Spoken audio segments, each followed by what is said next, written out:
Hi everybody, welcome back to my YouTube channel. Is back talking about books. Welcome to my final parts of the Manacled videos. This is going to be part 3 to Manacled by SENLINYU explaining the plot.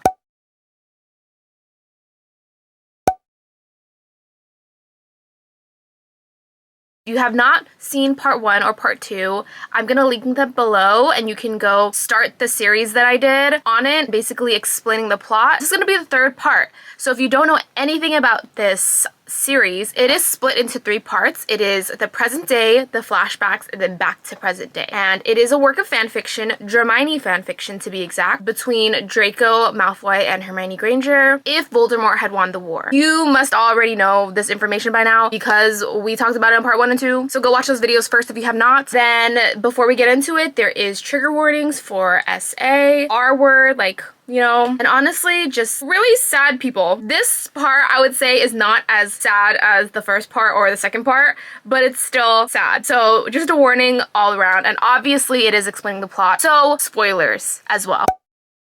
Let's do a little refresher, a little recap. What happened in the flashbacks, what happened in part 1. This timeline is if Voldemort had won the war, everything is in ruin, there is no more Order of the Phoenix, no more resistance, it is a country full of Death Eaters. Hermione is released from Hogwarts and has been stuck in prison of Hogwarts for 2 years and has lost her memory. It's covered up by some sort of magic.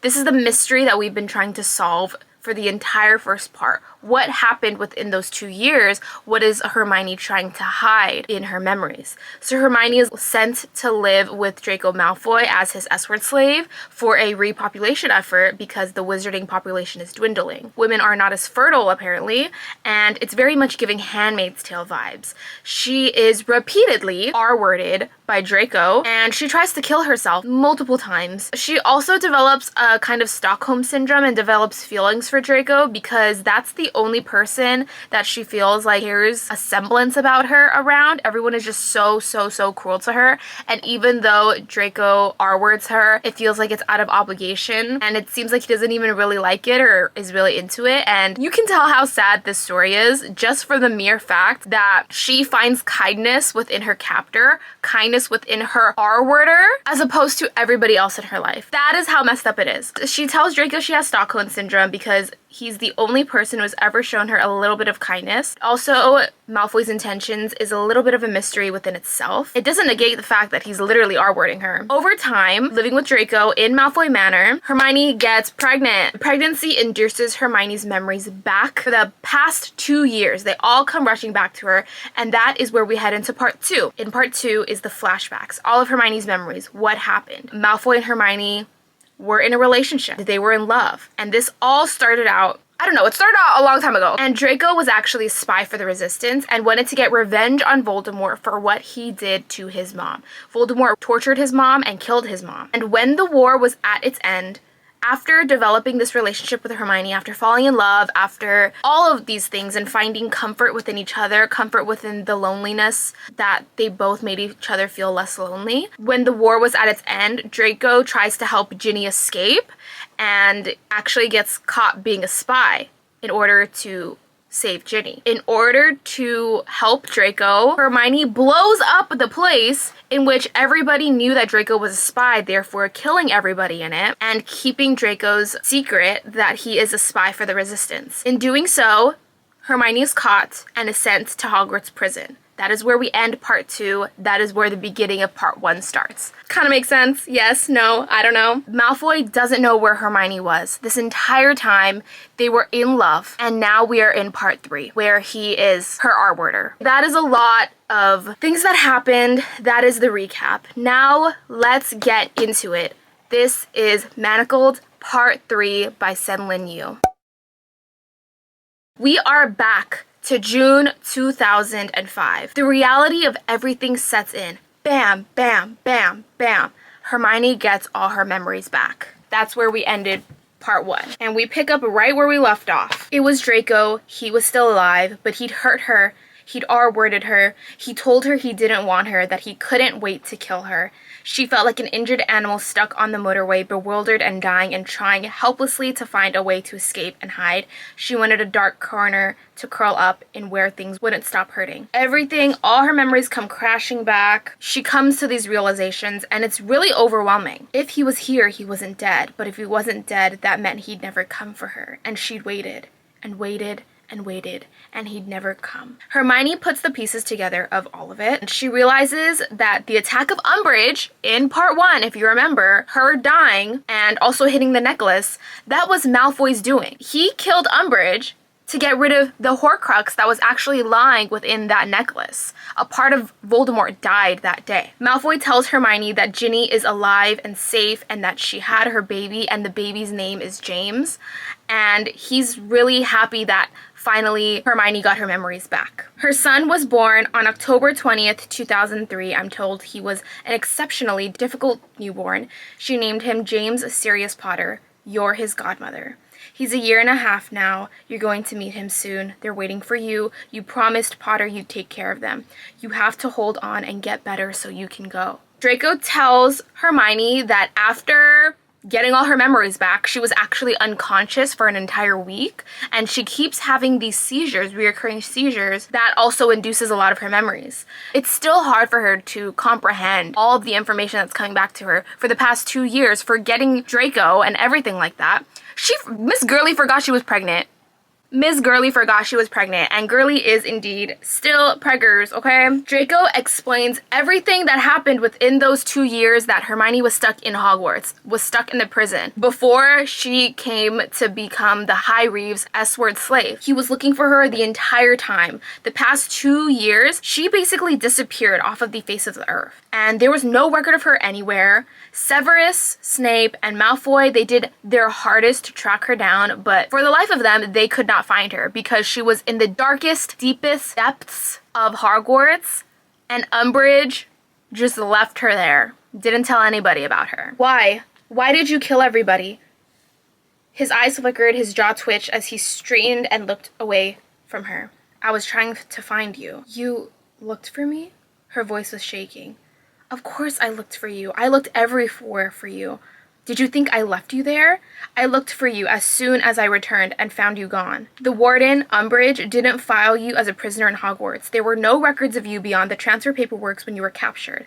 Severus and I both submitted requests trying to locate you, but every time we did, we were told that there was no file or record of a prisoner with that name or number. You just vanished. Everyone at Hogwarts' celebration was either drunk or shell-shocked. There were few clear memories of you being there. I volunteered to track down anyone missing in the hopes of it giving me a chance to find you. I tried everything to find you. I searched the prisons. I went through the existing cell blocks in Hogwarts. I went through every prisoner file. I made a genetic trace spell. It found your aunt and cousins. I followed it all the way to Australia and found your parents where you'd hidden them. I even tried scrying you several times, but nothing. It didn't occur to me that it was because you were being kept imprisoned without any light or sound. Severus and I did everything we could think of to bring you up as a person of interest to the Dark Lord himself.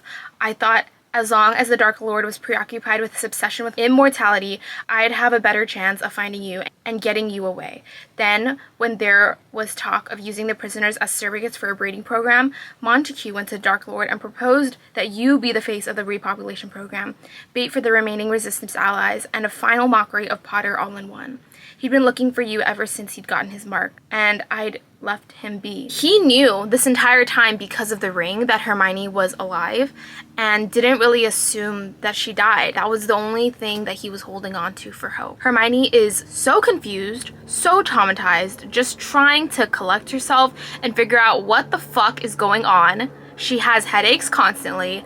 The body that was apparently Ginny's dead body wasn't hers. Draco had used some other random dead redhead wizard and gave it to the Death Eaters and was like, here, this is Ginny. It was so disfigured that they just assumed it was her, and therefore Ginny was able to escape along with the Malfoy's help. Draco's plan, now that Hermione got all of her memories back, is to escape and meet up with Ginny so that they can live together. Then you go take care of Ginny the way you promised Potter. She lay in bed, trying to reconcile herself with the version of Hermione that had faded away in the darkness of Hogwarts. Someone who had fought, who'd leveled half a lab, who'd burned Dementors and stabbed Graham Montague with a set of poisoned knives. Someone who Draco had been in love with, that he would have walked to the ends of the earth to protect. She didn't know if that person existed anymore, if he expected that version of herself to come back along with her memories. She felt as though Hermione had died along with the rest of the Order of the Phoenix.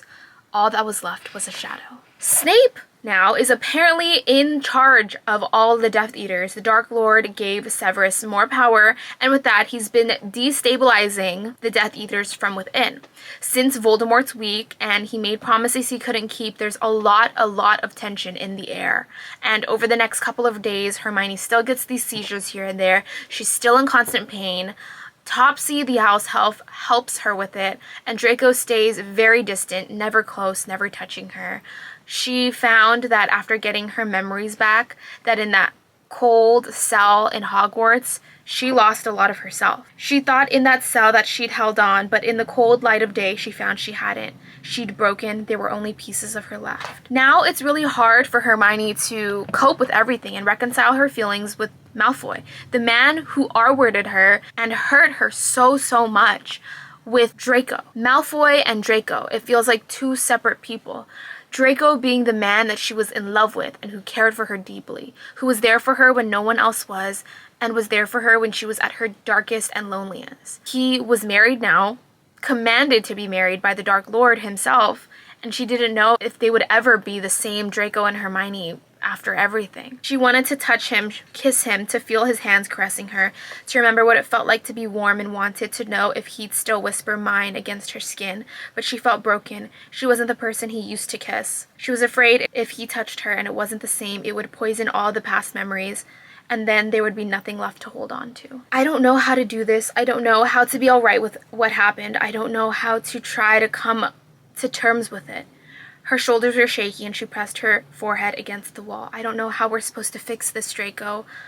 Why did this happen to us? How is it ever going to be all right now? So Draco takes her to the library so that she can have some more time to herself, but the room also has really high ceilings and Hermione is scared of open spaces. In talking with Malfoy and being caught up with basically everything that's happened, in wanting to take down the Dark Lord and destabilize the regime, Hermione feels as if Draco is still hiding something from her, something of his plans from her. He was already exposed to being the High Reeve to everybody. Everybody in the world now knows Draco Malfoy is the High Reeve. And so now they can't really pin whatever he does on somebody else. Hermione figures it out pretty quickly that Draco's lying to her, that he was never going to try to remove his dark mark and escape with her.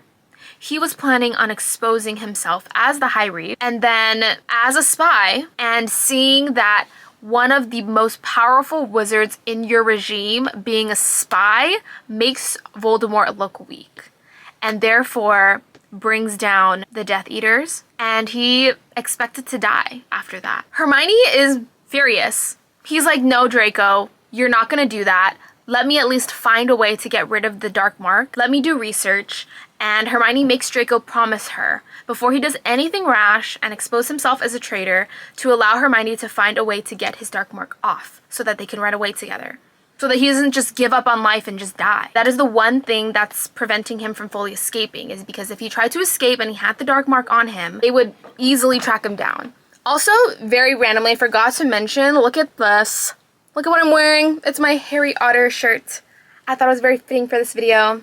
So random, but yes, I had to mention it because I did wear it for the video. Hermione thinks about her pregnancy. She was always going to keep the baby, but Draco assumed that she'd probably want to abort it. He thought maybe Hermione wouldn't want anything tying herself to him. And they talk.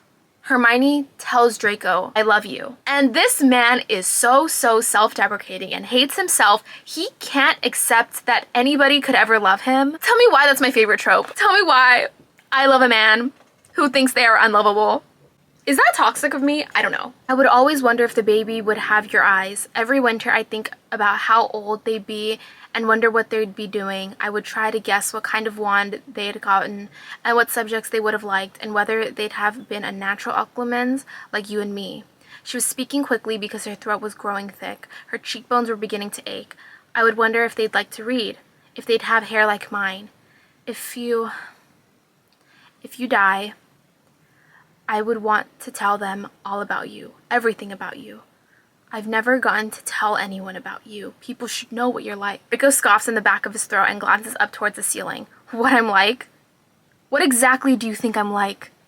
You have a chance to have a new life. Don't drag my memory with you. I love a man who hates himself. Every night after that, Hermione asks Draco to stay with her as she falls asleep. And they don't do anything more than kiss. Oh, yeah. The healer Stroud comes back to check in on the health of the baby, and they find out that it's a girl. Draco is set on dying, just like he's always been. He talks to Hermione about his childhood so that maybe Hermione will have something to tell the baby once it's born, as if he wouldn't be the one there to tell them himself. All of this time, Hermione is still doing research on how to get the dark mark off. After one night of just sleeping in the same bed together, they get more intimate, and her feelings are still so conflicted about Draco and Malfoy. The past and the present. What happened to her is just all jumbling in her mind, and they don't make it to set. That she just needs more time. It's traumatic. That's literally your R-worder. Like, you know, she needed more time before they had sex, and they just needed more time as people. All the while, Hermione is still doing her research. She is stubborn about her research, that is one thing for sure. One day, Lucius Malfoy, Draco's dad, decides to visit his son. Lucius finds Hermione in her room and starts to mock her and who she is. Lucius is incredibly vicious and also observes that Hermione has become attached to Draco somehow, and Draco and Hermione have to act like they hate each other as to not blow their cover. It's told that Lucius will be staying at Malfoy Manor for the foreseeable future, so Hermione and Malfoy have to keep up this act, and Draco has to make sure that Lucius sees as little of Hermione as possible. Over the next few days, Hermione still works tirelessly in the library with the research to try to look for a way to get rid of the dark mark. Either way, Draco doesn't believe that he can run away with Hermione. He just doesn't believe it because he made the unbreakable vow that he would defeat Voldemort to the best of his ability. If he ran, it would not be his best. Draco and Hermione finally have sex again for the first time after getting her memories back. And in the way that they explain it, they make it very... It's like Hermione is taking back part of her body and part of herself back. The war took so much from her, so much from Draco, that this was the one thing she wanted to take back and that she wanted in. She wanted to have this with Draco. She says, I want this. I want this. I want this on our terms before I go. Her voice wavered. This was ours. She swallowed and blinked hard before meeting his silver eyes. It was ours. And so they do it. And so they have sex after getting her memories back. Then there's a little bit of a snippet that really doesn't matter in the grand scheme of things, but Draco also explains to Hermione that the reason why she made paper cranes was because it was something that Hermione's father used to do a lot. To me, not gonna lie, I felt like that was just, they just added that in there to get rid of the first part. She made paper cranes all the time. It's like Chekhov's gun. They had to release the gun somehow, and maybe the author just didn't know what to do with the paper cranes plotline, so they were like, oh yeah, your dad used to make paper cranes, and then they just left it at that.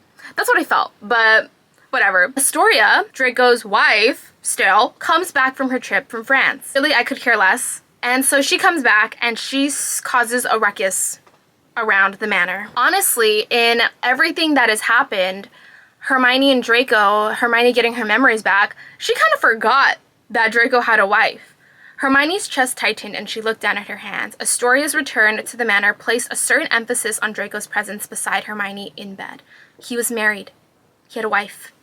Yet he was here in Hermione's bed because she was his mistress. Or sex slave. That was her intended function, as a surrogate and sex slave. Disregarding her imprisonment, she was still categorically his mistress. Draco's dad, Lucius, is still roaming around, disrupting life in the manor. He is cruel to the animals and is just killing them willy-nilly. He got the entire foyer, F-O-Y-E-R. He got the entire foyer covered in blood. It is a mess in the foyer. And Astoria starts to throw a fit. towards Lucius, saying, "Oh my god, you need to leave. This is my house. I'm the woman of the house. You got my foyer all covered in blood. This is so nasty." Starts yapping her mouth, okay? Astoria does. And Lucius just wants to shut her up. Literally psychotic. Slits Astoria's throat. Slits her throat just to shut her up. And now Astoria is dead, sitting in the foyer, covered in blood. Draco has to leave for a trip, and when he comes back, he says that Severus was killed. Severus was supposed to be the person who helped Hermione escape. And now that he is dead, the house elves are now to accompany Hermione to the safe house where Ginny is. There's more tensions rising around Voldemort. There was a revolution in Romania, and Voldemort was furious. He overexerted himself once, and now the people can see that Voldemort is weak. Draco is supposed to be his successor. And Draco took over because Voldemort's weak, took over and had to kill over 25 people using the killing curse. And also Draco gets hurt by Voldemort and punished by him too. He says, "I'm at fault for the spreading insurgency. If I were more competent, I'd be containing it." He decided I was due to offer proof of loyalty, a few hours of legitimacy. Then it occurred to him that I'm an Occlumens. He had someone crucio me while he checked again. One day while Hermione is having breakfast, Lucius uses a portkey to transfer Hermione into another part of the house where the cage is located, where Lucius's wife, dead wife, used to be in there tortured by Voldemort. And Lucius still doesn't know any of this information, okay? She's just having dinner, poof, gets poofed into the cage, okay? Lucius starts to interrogate her. Lucius so desperately wants to know who the Last Order member is. He knows that Hermione remembers. He wants to torture it out of her. Hermione says, "He's going to kill Draco if you fail, isn't he? The injury last week, it wasn't a test, it was your punishment. Are you the one who had to crucio him?" Lucius' eyes flickered before turning cold. When Hermione saw it, she tilted her head back and gave a choking laugh. Of course, she should have known they'd have the same tells. She held his gaze and leaned forward. "I am the Last Order member, the very last one. Everyone else is gone now. I'm all that's left." His eyes narrowed. She drew a deep breath. "You're right, though. There was a spy among the Death Eaters during the last year of the war. I was his handler." There was a flash of triumph in Lucius's eyes. Hermione wanted to spit at him. "But you won't save Draco by finding him." She studied his bloodied face and heard his laughter as Ron died screaming. She leaned closer, her voice dropping into a whisper.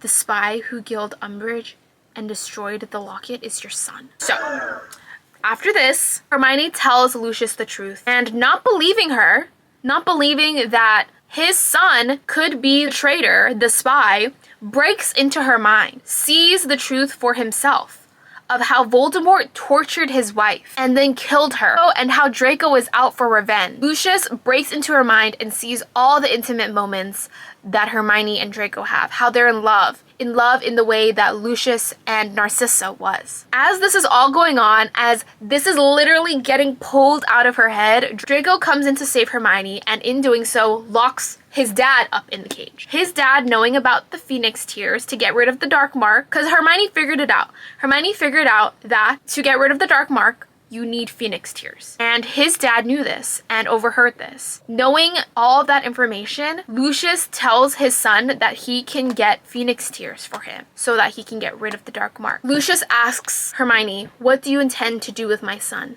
She gazed steadily down at him. "I intend to save him." Lucius's eyes narrowed. "Then what?" She twitched a shoulder. "Then we live. There are no plans after that. Everything else is dust. What's left of us is all there is." "You're right. He does plan to save me. Since the moment I arrived, everything he's done has been to protect me and for the purpose of getting me somewhere safe before he commits suicide, so that no one can ever find me. That's his plan. That's his idea of taking care of me. But I want to save him. I made promises to him too. I will do anything to save him." I'm sure you realized that he became a spy to avenge Narcissa. He knew we probably wouldn't win. He was certain he'd be killed for it, but he did it anyway. It was his penance, because he'd always promised he'd take care of her. He's never expected to have a life outside of this war. Not when he was trying to protect Narcissa, and not now with me. He's always assumed it'll be the last thing he does. Lucius gets the Phoenix Tears for them. It's actually Phoenix Tears that has been passed down in the Malfoy family for generations. He gets it for them, and they're about to make the potion to remove the dark mark. Draco needs to cut off his arm. The dark mark can come out, but he also has to cut off his arm either way. Okay? Draco does the spell to remove the manacles, and now Hermione has her magic back after 2 years without it. And they're also on a time crunch, and this is the first time Hermione has done magic in 2 years. She has a limited time to perform everything, but it all goes well. It's all a success. His arm is gone, and the dark mark is also gone. After it's all done, they get on a Granian, similar to a Pegasus, it looks like, and they fly away. They fly away, and as they do, they look back, and a dragon sets ablaze to Malfoy Manor, killing his father, and they escape. They make it to a cabin, and then they fall asleep. Hermione gets headaches, a lot of them, and it was due to Lucius breaking into her mind so many times. She used dark magic in the past, and darkness gets into your soul. Your mind or body, dark magic extracts a price. She'd known she'd have to pay it eventually. These headaches are constant, and something changed within her mind after Lucius broke into it. They make it to the safe house where Ginny lives, and upon opening the door, Ginny sees them and is shocked and is elated and happy. Ginny also hates Draco for R-wording Hermione, rightfully so, and just for all of it. But Hermione, either way, still defends Draco. She says to Ginny, he didn't have a choice. Don't hurt him. Locationally, Ginny says that they are somewhere on an island in East Asia and very secluded. They're all safe. They're all together, finally. But Hermione is always still anxious. They constantly read newspaper headlines, and on the newspaper it says, Draco is dead, killed in a murder-suicide with his father. Now that is the last of Manacled, part 3. We get to the epilogue. Hermione makes a prosthetic for Draco's arm, and they explore the island and have a peaceful life. It's a happily ever after.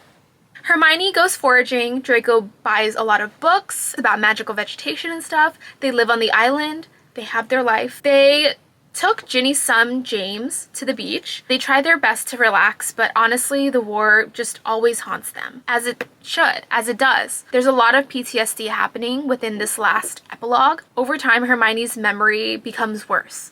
Similarly, I would say to Alzheimer's or dementia in a way. Her memory just becomes really, really bad. By September, Hermione found she couldn't access the memories even when she tried to.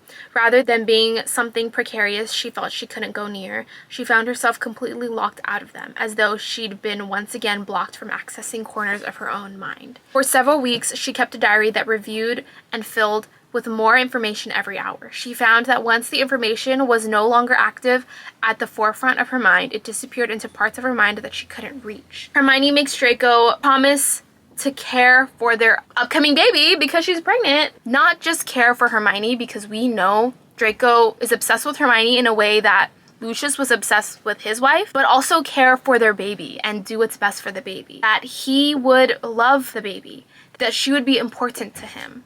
To not be like how his father was to Draco. Hermione gives birth to the baby around Christmas time.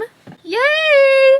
And Draco has a hard time dealing with the fact of his new baby girl. Dealing with the fact that he is now a father, and there's so much innocence in this, and he's killed so many people. He says, I've killed children before. The last infant I touched, I used the killing curse on after I executed its mother. Aurora Rose Malfoy was her name. Draco grew to love her, and they were always playing together. Draco talked to Aurora and told stories on and on and on, talked her ear off, and over the years, Aurora grew. Draco and Hermione, as time goes on, still deals with the PTSD of everything that happened, of what happens when you go through war. War of this magnitude. Every time something small happens, they flinch. They get scared. There was one incident where James and Aurora were fighting, and Draco's instinct was to get a knife. They hear updates and the news about what's been happening in Europe, and they are still with the current events. What would happen now that the fall of Voldemort happened, because it finally happened. So in the news it says that the children and the pregnancies from the repopulation program were all related to some of Britain's oldest families, most of whom now had parents serving multiple lifelong prison sentences. Who should raise these children?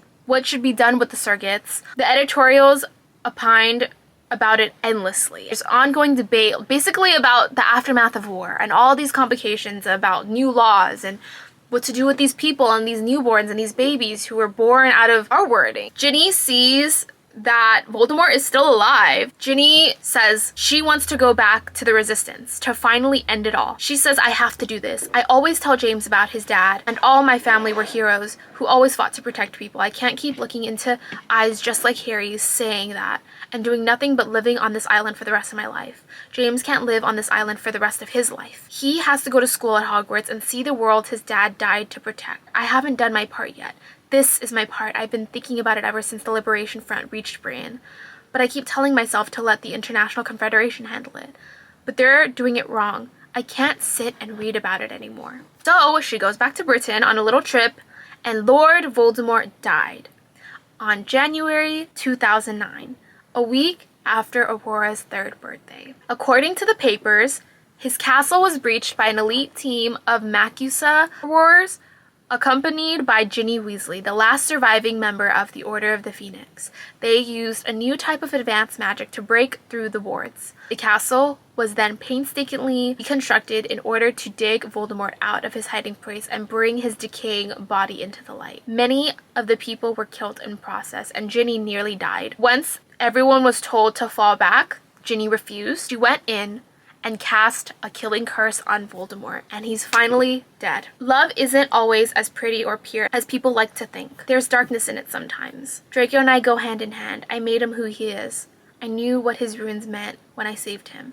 If he's a monster, then I'm his creator. What did you think was the source of all his rage? After Ginny kills Voldemort and comes back to the island, she actually tells Draco and Hermione that she wants to move back to Britain with James to build their life again, and to reconstruct Hogwarts so that it can become a school again, and just rebuild civilian life again. 4 more years pass, and Hermione's mind is still slowly destabilizing, slowly depreciating. Draco lies to Hermione one more time and finds Healer Stroud, goes away for a weekend, finds Healer Stroud to kill her, after finding out that after post-war, this bitch tried to escape and Draco was not having it. He was like, oh no, I'm gonna come find you, and found her and killed her. As he should. Love that for him. Find you a man who's gonna kill for you. That was the last person who had truly hurt Hermione. The one to check in on her pregnancy, to put her in this circusy program, all of that stuff. 10 more years pass. So 4 years pass, then now it's 10 years. Draco and Hermione send Aurora off to school, to Hogwarts. And Hermione and Draco are free to live their lives on the island as they want, in peace and in pieces. Aurora lives with James and Ginny while she goes to school. Under the guise that Aurora, like Sirius Black, Severus Black, her last name is Black. So her name is Aurora Black. Because she can't be Aurora Malfoy. They can't know Malfoy is alive. Like, no. She's also starting a job at Gringotts. Ginny and Aurora are walking together. A woman stops Aurora in shock. You reminded me of someone I once knew. She looks like Hermione, don't you think, Ginny? Apparently, Hermione is known to have died in 2005 during the post-war imprisonment prior to the liberation. Going into a bookshop, James and Aurora see a history book called A Comprehensive History of the Second Wizarding War by Orpheus Bagshot. If you wanted a history of the war, this is definitively the best one out there. I read it in one go, didn't sleep. Absolute zombie here at work the next day, but it was worth it. Orpheus is brilliant with words, related to Bathilda Bagshot, who wrote The History of Magic at Hogwarts, a history. Apparently this book is the definitive book of history. And in the history book, it kind of infuriates Aurora, and it also infuriates me, and it infuriates every single reader who reads this fanfiction after reading 1,000 pages worth of suffering that these people went through for the war. In the history book, Draco Malfoy was the most infamous mass murderer in all of the wizarding world. Everything he did was essentially evil, and for the sake of evil. James and Aurora also stare at a picture of Aurora's mom, Hermione, James's dad, Harry, and Ginny's brother, Ron. They stare at this picture together, and this is how history remembers Aurora's parents. The Hogwarts Trio, Christmas, 2007. Harry Potter with friends Ron Weasley, C. Weasley, Ron, Chapter 7, and Muggle-born witch Hermione Granger. Granger left England at the start of the Second Wizarding War to study healing abroad. She survived the war but died during the imprisonment while a surrogate in the repopulation program. She was a non-active member of the Order of the Phoenix, and did not fight. And that, my friends, is the end of Manacled by SENLINYU.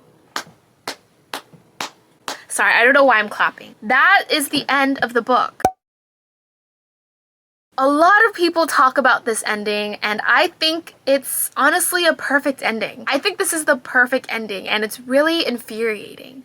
It's infuriating in the most honest way, because we know that history is never accurate, and this just shows how inaccurate it is. This book is literally 1,000 pages worth of sacrifice from these two people. 1,000 pages that helped finish the revolution, finish killing Voldemort, and it was all unrecognized. This could be, instead of calling it Manacles, it could be called the Book of Unrecognized Heroes, okay? Because this is really what it was. Even the essence of Hermione being a healer and how the healthcare industry is so underappreciated, and really it is. So that within itself, and also just having one good and one evil, and there's no in between, there's no gray. I don't know if she did it on purpose, but I love that all the pictures in this book are gray. I love how the covers are gray. I like how all the artwork is gray. Because this story is about the morally gray, and it's very ambiguous. There's not a right and a wrong, and I think in Harry Potter, that's the one thing about it. It is a children's book, it is a children's series. It talks about how there is good and there is evil. But Hermione in this book, throughout especially the second part in the flashbacks, was telling Harry that I think we should use dark magic because this is what it takes to win. We need to be fighting on their level. She obviously, there was truth to that. Ginny used dark magic, used the killing curse to kill Voldemort herself. I think there are a lot of instances in this book where we get that. This is now concluding everything from part 1, part 2, and part 3 of this series. What did I think overall of this book? I gave this book a 4.5 out of 5 stars. You know, honestly, I don't know why I never give book 5 stars, but I should be a little more lenient. Like a lot of the 4-star, 5-star, it's basically 5 stars.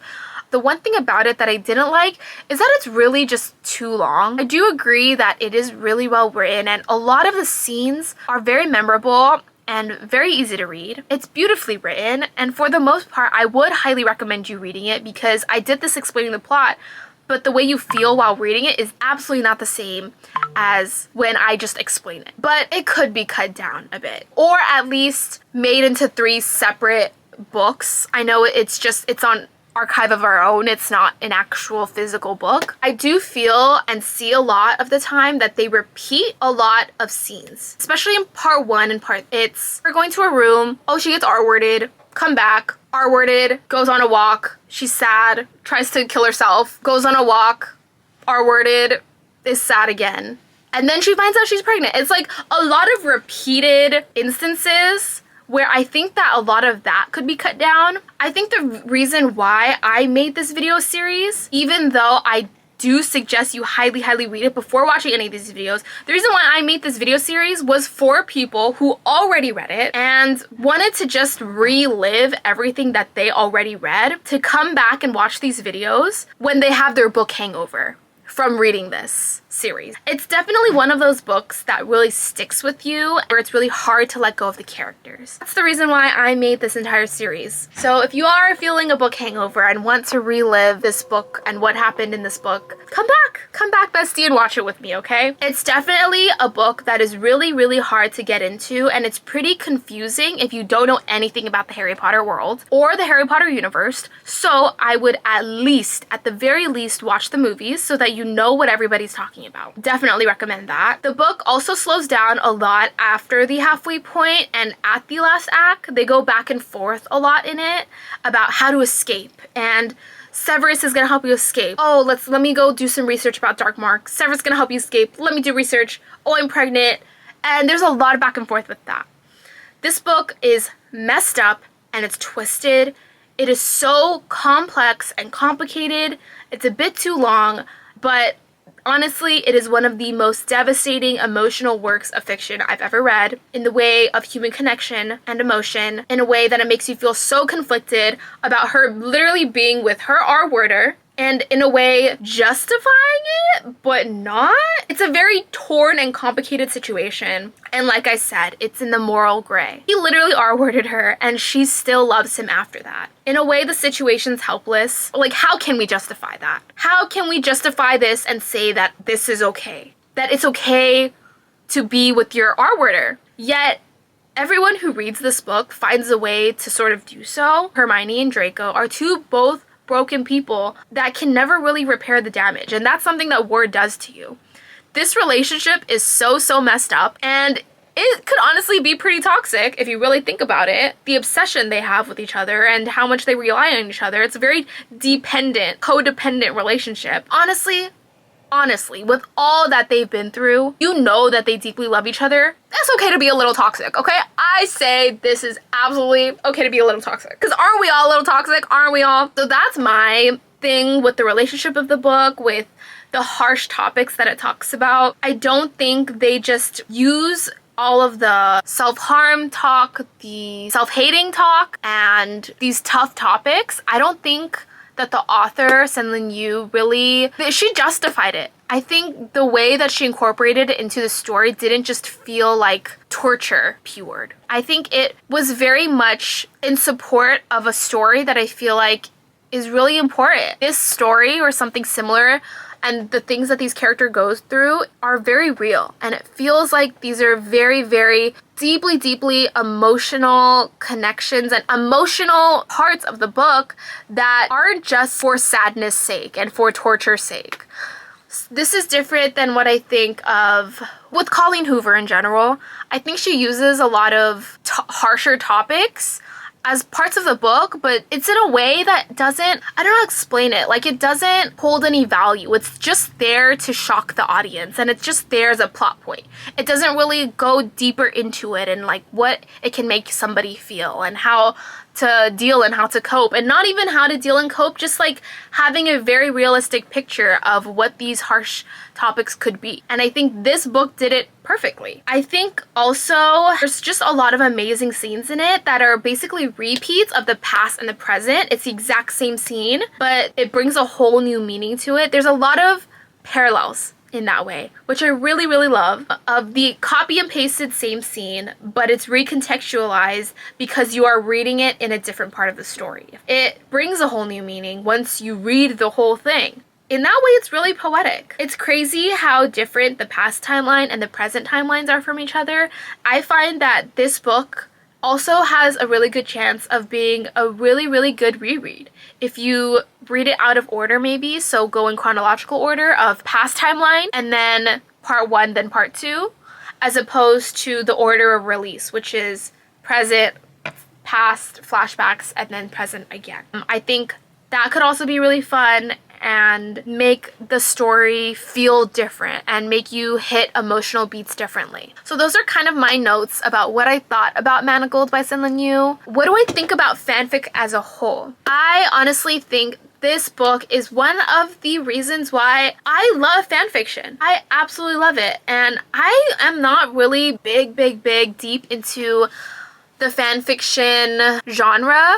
I do read Wattpad sometimes, but I don't think I ever read fanfiction. I read original stories for the most part that are written on fanfic websites like Wattpad or AO3. I think what these websites do is people just hear it. They hear Wattpad. I even hear Wattpad and I'm like, oh, is it really that good? Is the quality good? Probably not. And I would honestly agree. Then you get something like Manacled and it feels like fanfic. Using the word fanfic makes it feel as if it's supposed to be a lesser story, when in reality it is a really good story, and it might be a better story than a lot of the published works that I've read before, not gonna lie. Fanfic is just that. It's fan fiction. It is fiction about a certain fandom, about characters that already exist.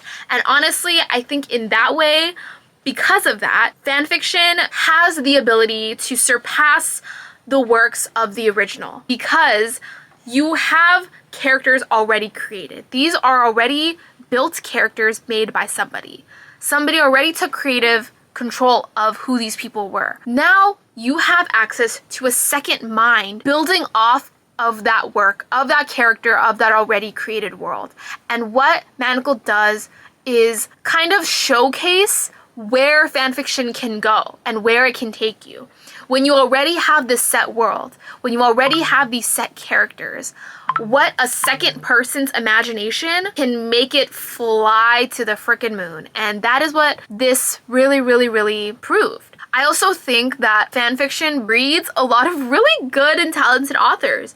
For example, I think somebody said, and correct me if I'm wrong, that Red, White, and Royal Blue was fanfiction for The Social Network. Apparently. This is literally off the top of the dome, okay? I don't know if this is true. Correct me if I'm wrong. I think it was supposed to be fanfiction between Mark Zuckerberg's character in The Social Network and Andrew Garfield's character, Mark and Edward. I think that's their names. It was literally fanfiction because the chemistry was piping hot in that movie. And now we have Red, White, and Royal Blue. Also, Ali Hazelwood is a huge example of that. Lover or hater, I personally eat her books up. I love her books. I think they are copy and paste, but you know what? I will eat it up. I say this every time. I will eat it up every single time. I swear to God, I love Ali Hazelwood books. I love the pining. Love the pining. And the simpy men in them. Ali Hazelwood's first book, The Love Hypothesis, started off as a Raylo fanfiction. On Archive of Our Own, I'm pretty sure. They used Archive of Our Own to write that. And you know what? The world is better for it. Because I was a Raylo. And I loved that book. I really think that fanfiction, you have the bad. And people see the bad a lot more often, aka the kissing booth, after. But then there are gems like this. If it weren't for these websites and for the platform that these websites can create, Wattpad and AO3, fanfiction.net, all of these things, it creates a platform for creatives to put their ideas out there. A lot of people can be discovered in that way, and I really love that. That's kind of my whole ending for this video. Please let me know what you thought of this series. Thank you so much for sticking with me till the end. It's a long series. Thank you so much for watching. I love you guys so much, and I will see you in the next video.